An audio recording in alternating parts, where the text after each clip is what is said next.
and welcome to Fulkari, the podcast brought to you by Sikh Women's Aid. I'm Shadish Pal, and I've got my sisters with me again today. I've got Minnu Sangu. Hi. And Suki Kaur. Hello.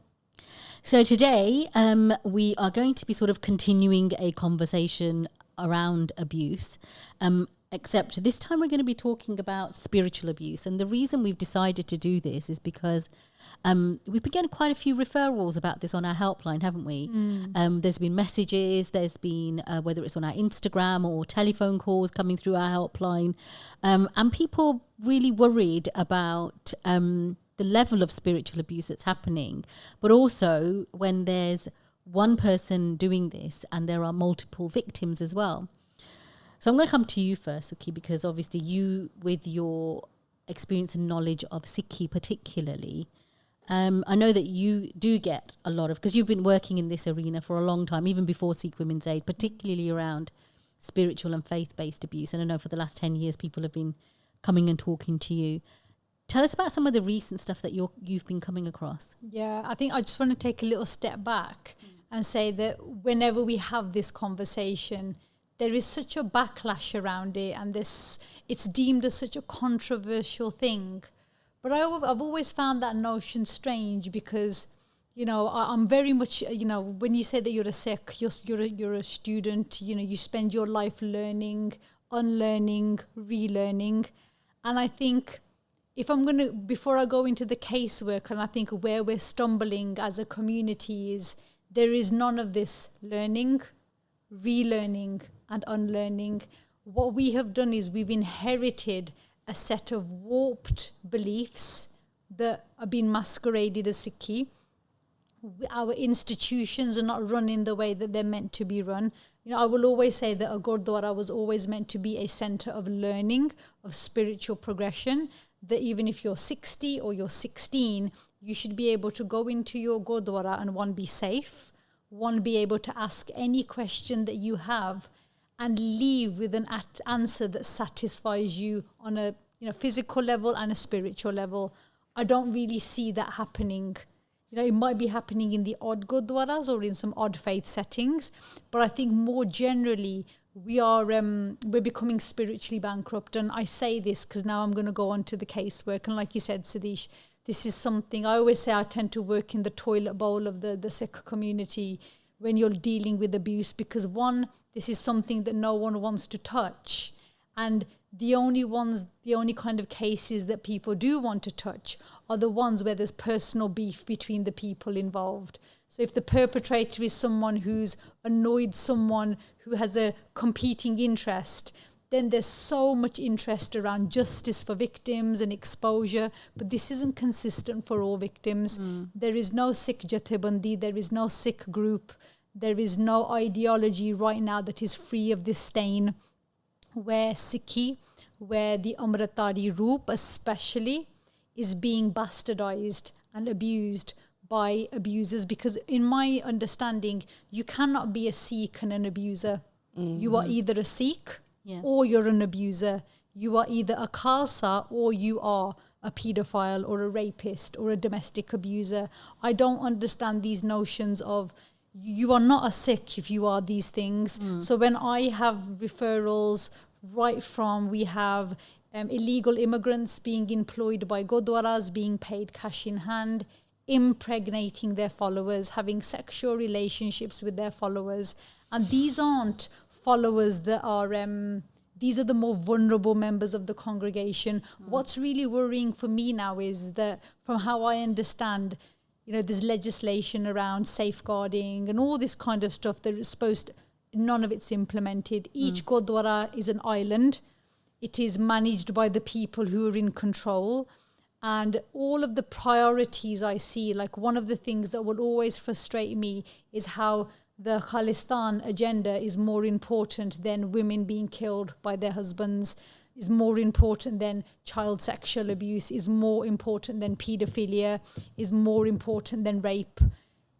Yes, you can have the things that are important to you and fight for you. So people, and my brothers and sisters who follow the Khalistan movement, no problem with that. But at what stage did these things become more important than the safety of those who are going to birth our next generation, our women and girls? And this does happen to men too. So in the context of spiritual and faith-based abuse, it's harder for men and boys to come forward because the additional intersecting barriers of shame and obviously the suppression. And when you're looking at these kind of communities in where this abuse takes place, the perpetrator is very well protected, because what he recognizes is that the shame and honor falls in the lap. So we talked about this in our last episode. Who holds the shame and honor in a family is put between a woman's legs. The man holds no sense of shame and honor, because the amount of perpetrating granthis, like we're tracking about between 10 to 17 granthis right now that are moving across the country, raping, being moved across with character references from their previous temples. And when you try and ask questions around it, it's like, oh, there were allegations, but she was just making it up. She was a divorcee. She was like this. She was like that. And these men are just comfortably moved. Now, one of the most significant cases was the Derby rape case. If anyone is not aware of this case, please visit the Core Movement Instagram platform. She covered the entire story. To this day, this whole thing exploded on Instagram because the victim could see no other way to safeguard other victims. So she went to the internet after going to the police, going to 10 different Sikh organizations, majority male-led. We were the last agency she came to because she didn't know we existed. But she was let down at every turn. Then the minute it went onto social media, these two priests, to this day, there's nothing stopping them from getting a job in another Gurdwara. But she was humiliated over and over and over again. She was the victim of rape. So again, our community and the Sikh Khalsa community is not immune from this. And this is what I'm saying. You're either a Punjabi culturist and then you're masquerading as a Sikh and a Khalsa. Because if you're a Sikh and a Khalsa, you'd be sitting here with us. You'd be getting these people out of your Gurdwaras yourselves, and we wouldn't have to be making a noise about it. I think it's really important to say here, though, that look, we're not calling out the Sikh community only. We know this happens, like it's happened in the church. If you go back to the 1970s, where this was a real problem, where priests were sexually assaulting, raping children, and there was a massive cover-up. I mean, even up until today, if you go on social media, you'll see how there are people that were hired very recently by the church to look at safeguarding, and as soon as those people that were contracted to do that, they started uncovering lots of information. They were then removed from the contract. So we've seen this happening very recently. It's the same thing. Can you imagine if we had that for Gurdwaras? We're not saying all Gurdwara are the same. Absolutely not. There's some very good Gurdwara that are run properly, but then there's some that, again, it's a business. Absolutely. And you know, if Gurdwara in general had some sort of governing where there was a body of people that said, right, this is the criteria, this is how we want it run. You see, again, I'm just going to come in there and I'm saying a Gurdwara by definition is a safe space. It has to be a safe space. If you were to implement the teachings of Guru Granth Sahib Ji, because the thing is, for me, I've always said this, that if you look at our three main sources of information as Sikhs, is our Gurbani. So this is Guru Granth Sahib Ji, Dasam Granth Maharaj, this is Sarbalo Granth. We have our scriptures, then we have our history, then we have the code of conduct. Within all three of this, there is nothing. We are one of the most clearest faiths on what violence against women and girls is. Guru Gobind Singh Ji Maharaj said in the first Amrit Sanchar, and we shared this on our Instagram page, is that those who commit female infanticide, you do not have anything to do with them. You do not even eat from their hands. You don't just disown the person who committed the act. You disown the whole family, because our gurus knew this wasn't just an individual thing. This was a mindset that had to be rooted out. We get routine calls on our helpline about Kudi Maar, and this is coming from the Amritari part of the community and the Punjabi part of the community. we have all these ills in our community, and I always say caste-based gurdwaras are the biggest failure of Sikhi to this day. The fact that a Guru Nanak Gurdwara stands alongside with a Ravidasiya Gurdwara, stands alongside with a Ramgarhia Gurdwara, we've associated caste to Sikhi. Sikhi emerged to eradicate these differences. Yeah. So, you know, when you look at the wider context of Sikhi and where it's failed, we've got to, I'm not going to say Sikhi has failed, the people who are meant to be our leaders, our parchariks, and I'm not saying some haven't had success, some have had success. We had basics of Sikhi, and that was really that first movement that tried to engage the next generation. So, you know, there are amazing efforts taking place, but conversations around abuse in faith settings, they are very much in their infancy. Like this weekend, we've, between Sadish and I, we've had about 4 or 5 referrals in the last 2 weeks just to do with abusers in faith settings. Yeah. They are enabled by committee members.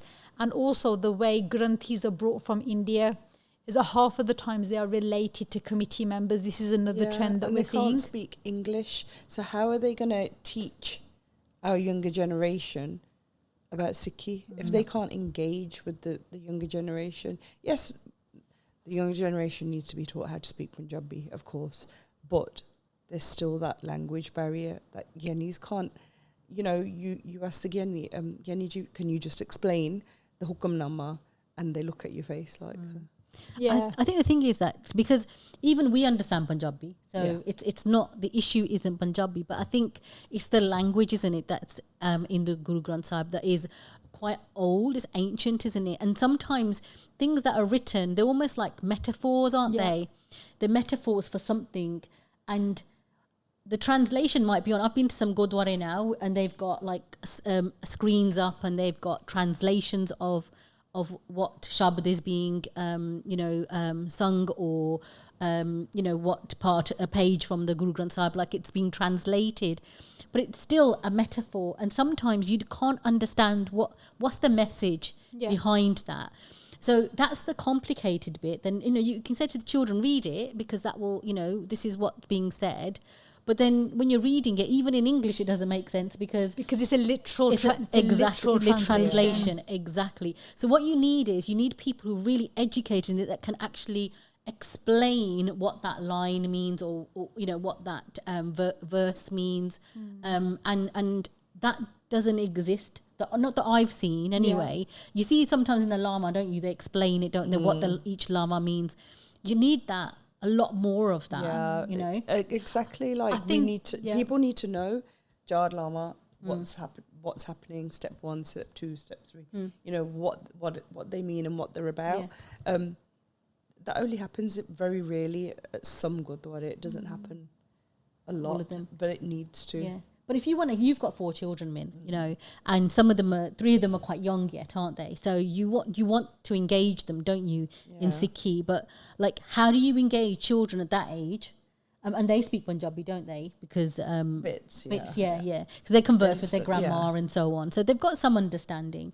But when you take those children, how do they get to learn and understand what Sikhi means? And then also, how do they learn? I mean, our children probably would be able to protect themselves because we have these conversations all the time.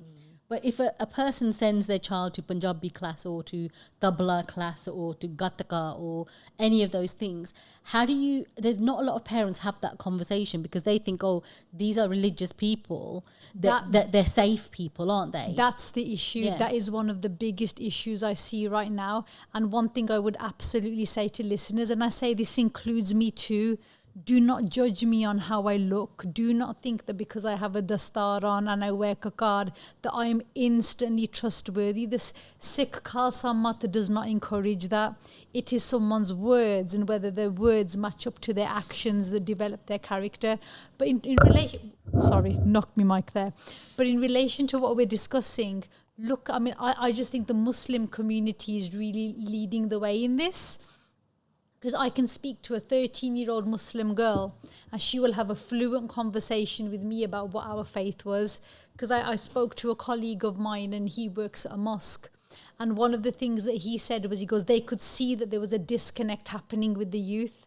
So they had to sit down with the elder generation. So this is my generation and below. And they started coming into mosques. So these are like professional lawyers, accountants. But then these people like went back to like, I think one went to Saudi Arabia and they studied the Quran. So like when we're employing granthis, I'm almost thinking, well, what is the criteria in teaching that next generation? We don't have a plan. I haven't seen, and I try and keep abreast with what Sikh development is. We have Sikh education councils, and there's all this very surface level work. But for me, my children need to understand who they are, what is their identity as a Sikh, and not only what is their identity, but something that they can be proud of and live by. If you start to preach it in a fear-based way, which I see a lot happening, I see that Amrit is preached in a very fear-based way.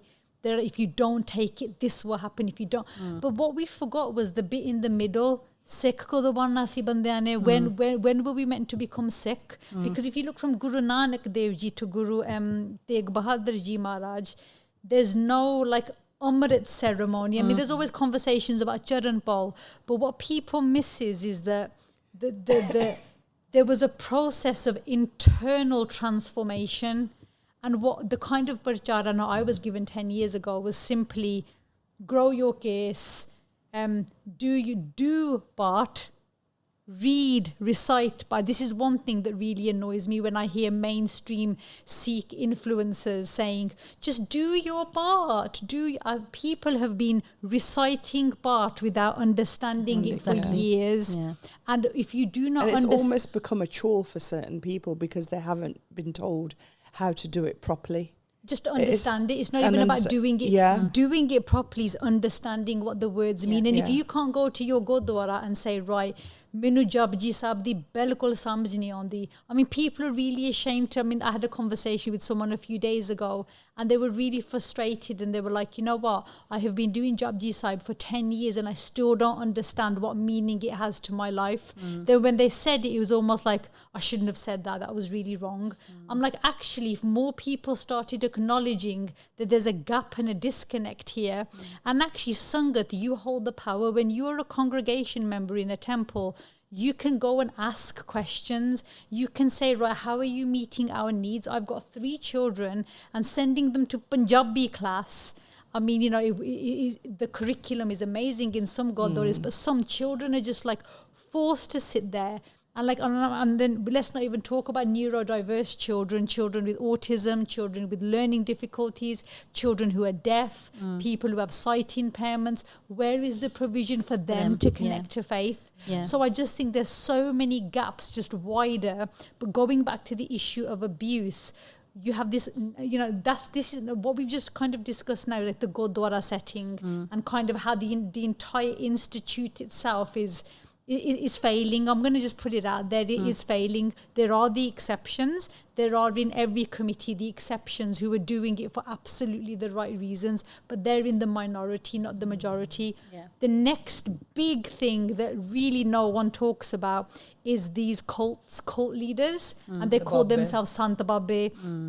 And I really want to talk about this because there's been a big case recently about we're going to call him Dr. Baba for this episode, but we watched the rise and fall of this idiot, this man. And he was from the UK, a normal guy like us. And all of a sudden I get a phone call saying he has been elevated to Mahapurush status. And my first question was, what the hell does that even mean? Who did that? And who gave him the badge? Yeah. who elevated them? What it is, it's this fear-based Sikh. Now, Gurbani is about the word. You connect to the word, you download the word into your consciousness, and your consciousness transforms. What we are now doing and what's becoming quite mainstream these days is putting a person, saying that I need a person to help me to connect to Guru. And I think that has been one of the biggest disasters for the progression of the Sikh collective progression towards spirituality. You have these holy men that are just literally saying, believe me, because I have had a vision of Guru Gobind Singh Ji or Guru Nanak Dev Ji, and I was this person in my past life, so you have to listen to me. Then what baffles me is you then have congregation members who are like, oh, he just said that he saw Guru Gobind. I can't argue with this. Yes, you can. Yeah. How do you know he's seen Guru Gobind Singh Ji? Yeah, as a community, have we become that insecure that we have to believe this bullshit people come out of. Absolutely. And it is bullshit. You know, there's a few things my dad taught me, but one of them was, when you go to a Gurdwara, you go to the Guru Granth Sahib and you do Matha Tek there. Yeah. Nowhere else. Yep. No, and definitely not to anybody. Yeah. Absolutely. Yeah. My dad You know, used to say the same thing. You know, why I've been to Gurdwara where people are doing Matha Tek not only to the Baba but the Bibi that's married to the Baba. There's BBs as well. Yeah. You know, and I'm like looking, thinking, and it's grown ass men that are doing it as well. Yeah. Like, You and see it's here, they don't even do Matha Tek to the Guru Granth Sahib Ji, like the way they do it to the Baba and the Bibi. You know, Because as a community, are we that insecure that we have to Absolutely. believe this? And like, what are we going to get from doing that? What do they think they're going to get? It's so entrenched. Like here in Birmingham, you know, there's multiple cults in operation here, and they're known. And like you had the big Baba Fodja case, so this was in Smethwick, and this man had been raping members of his congregation, and it was there, and the community leadership that dealt with it helped him escape the country, and now this man is going around India preaching Sikhism, and here he wasn't held to account by the police. His victims have had no justice. Families were financially abused, spiritually abused. A lot of young men who believed in what his message was, you know, couldn't believe that he had coerced them and manipulated them in this way. But then what have you found though, Sadish? What we've seen in our casework is that these are very vulnerable families, and it's almost like they're looking for They like pray for that. father figure. Yeah. It's like almost like a subconscious father figure or a grandfather figure they're looking for. So really it's like, you know, all these trauma-led responses are then, you know, they're seeking spiritual salvation through man, and any Sikh or any Khalsa would kindly direct these people to connect back to their Shabd. Because really what the biggest investment needed is our children and the language. We need to have creative ways where a 37-year-old who cannot read Punjabi but has secretly always wanted to the 7-year-old children who's really excited to learn, where is that, you know, modern day learning and engagement? Because until we start connecting people to their scripture, because you know, Guru Gobind Singh Ji bowed down to a Granth because he goes, your Guru is knowledge, and what you are and how you apply that knowledge to yourself. That is where Gur Prasad comes from, is your application of the knowledge, not following a Baba, not following a Sant, not following some Gurdwara cult. Because this is what is it, because people are so spiritually starved, I think. They are now desperately seeking someone to help them connect. But I think something that's happening that they're not taking note of is that a lot of the cases that we're seeing where women are being abused, and they might go to their local Gurdwara to talk to somebody to try and get some, you know, I don't know, not blessing or approval that, you know, that they are doing the right thing by separating or challenging the abuse, and then being told that actually they're wrong, that they shouldn't step away from this marriage, that they should do everything they can to save it, or it's their karma or whatever. What these people don't realize is that instead of teaching Sikhi to these people, or their sort of perception of Sikhi, what they're doing is they're pushing these women and children away from it. Yeah. I have women phone me and crying and saying, I can't do my part in the morning because I'm just not feeling it. You know, it's not in my heart, or I'm really finding it difficult to concentrate. And they almost like it's like they're trying to step away from Sikhi. They feel guilty for wanting to do that, but because they feel so detached from it, because that has become a source of trauma for them. Absolutely. Because the trauma came from the perpetrator, but then because they're looking for something, for solace in a Gurdwara or from somebody, an elder, a leader, like a spiritual leader, and they get told completely different, then that Sikhi then that they believed in for years and years, maybe grown up with, then becomes a source of trauma for them as well. And then they find it very difficult then to do part, because you can imagine why then, if that's what they're experiencing, they're feeling anxiety when they go to do part, or they're feeling sad or depressed or anxious, But do you see how the Yeah. parchar has failed here? Yeah. Because you keep saying that word, do part. Because what has been pumped into our people, a ritual, a blind ritual, it doesn't matter if you understand it, get up, do part. When have you ever heard someone say, part samjho, part padho, sawal pucho? The fact that you have questions is a sign of curiosity. So of course it's going to become, because what we've preached is wrong. We should have actually taught the part. And once you understand what part is telling you, because part is an instruction, it's a spiritual instruction first to the soul, and then it manifests out. But we're not taught this. We're told, take Amrit, do part, follow your rehet, and everything will be fine. For that woman, it hasn't worked. She took Amrit, she did part, her husband still beat her. So her faith, because I'm going to call it a false faith. The false faith has been shattered, but she knows nothing else. So they're trying to hang on to something that never existed, because what was needed was the learning behind what the part means. What does ikonkar mean? It doesn't mean God is one. Yeah. What do you gain from that? We know God. Everyone knows God is one. How does that so it's these surface level translations. Guru Nanak basically gave the answers so that someone from any faith can pick it up and read it. Yet our own people are struggling so much. We've then inserted a middleman, whether it's the Gurdwara, whether it's the cult, whether it's the cult leader.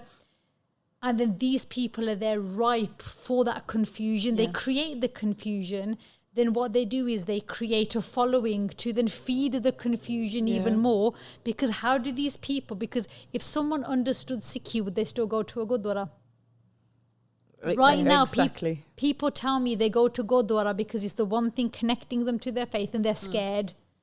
I'm just thinking, if you're going to the Gurdwara out of fear, then that's not faith, that's fear. Yeah. Your faith has actually become fear. Fear is the faith, it's not faith. And have you seen the increasing amount of mental health issues that are happening because that connection is not there? That connection to it's so sad. to the part. There's certain parts that you can do and understand. Once you understand them,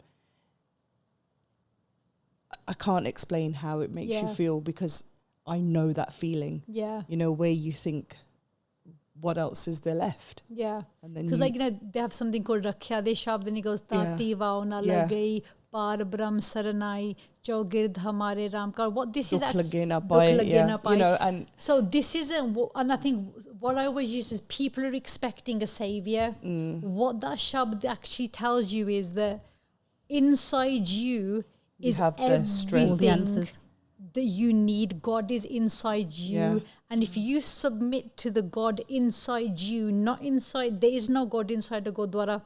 Inside the Gurdwara is an opportunity to learn how to connect to God. If your Gurdwara is not, if you are not coming away from a Sunday Divan thinking, I have just learned something about my faith and now I feel a shift inside me.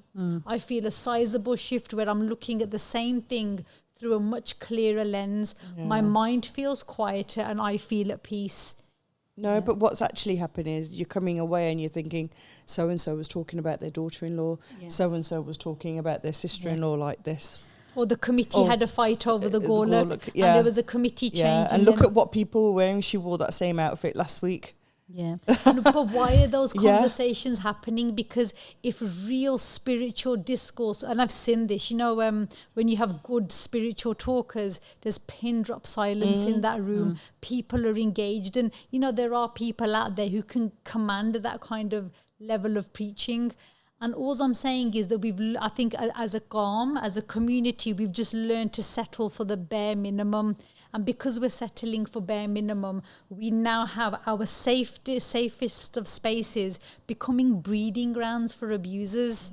Because if in 18 months we're running an anonymous helpline, a very clear message we want to send to the Gurdwaras who know that they're doing wrong is, you're on a sand timer. It's only a matter of time, because I truly believe that karma which is simply whatever you put out in the world, you will come back. All these cover-ups that you've spent 30 years covering up, it's all going to spill out on your doorsteps. Yep. Please engage with services like us. As an Amritdhari Sikh, I want my Gurdwara to be a safe space. We want to work with Gurdwaras. Yeah. But when 9 out of 10 Gurdwaras are not inviting us, excluding us, refusing to put our posters up, seeing us as the threat over the perpetrator, then you know that there's a problem in the psyche of our people. I think on that note, it's time to wrap up the podcast. So thank you so much for listening to our podcast, Fulkari.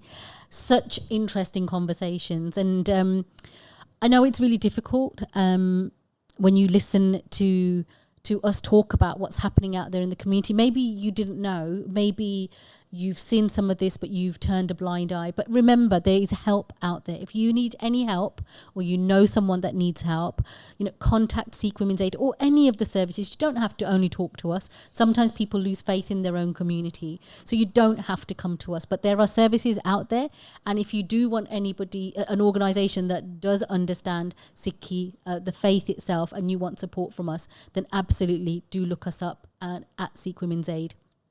And we'll be back soon again with another interesting podcast. So I think it's a bye for now.